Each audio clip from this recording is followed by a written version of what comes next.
बारामती शहरात अलीकडेच घडलेल्या टाकीच्या स्फोटाच्या घटनेनंतर राजकीय वातावरणही तापल्याचं दिसतंय.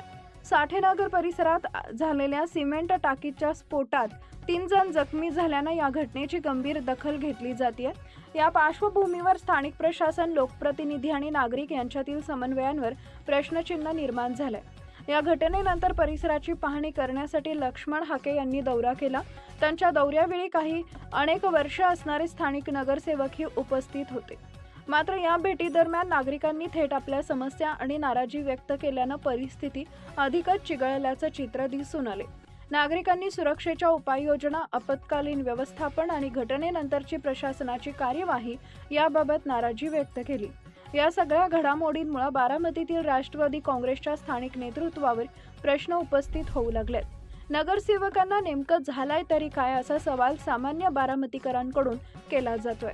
काहींच्या मते अशा गंभीर घटनेनंतर लोकप्रतिनिधींनी अधिक सक्रिय आणि समन्वयपूर्वक भूमिका घेणं अपेक्षित होतं.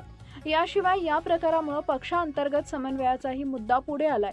काही राजकीय वर्तुळात अजितदादा पवार यांच्या नेतृत्वाखालील राष्ट्रवादीत शिस्त कमी झाली का, अशी चर्चा रंगू लागली आहे.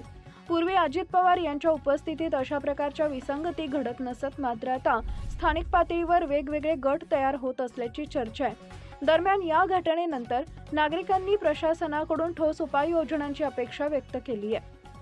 भविष्यात अशा दुर्घटना टाळण्यासाठी सुरक्षा नियमांचं काटेकोर पालन, नियमित तपासणी आणि आपत्कालीन यंत्रणा अधिक सक्षम करण्याची गरज अधोरेखित केली जाते. एकूणच सिमेंट टाकीच्या स्फोटाच्या घटनेनं केवळ सुरक्षेचा प्रश्नच नव्हे, तर बारामतीतील राजकीय समन्वय आणि नेतृत्वाच्या कार्यपद्धतीवरही प्रश्नचिन्ह निर्माण केले. पुढील काळात यावर काय तोडगा निघतो याकडे सर्वांचं लक्ष लागलंय. अशाच नवनवीन बातम्या पाहण्यासाठी बारामती वार्तापत्र चॅनलला लाईक करा, शेअर करा, सबस्क्राईब करा आणि बेल आयकॉन प्रेस करा.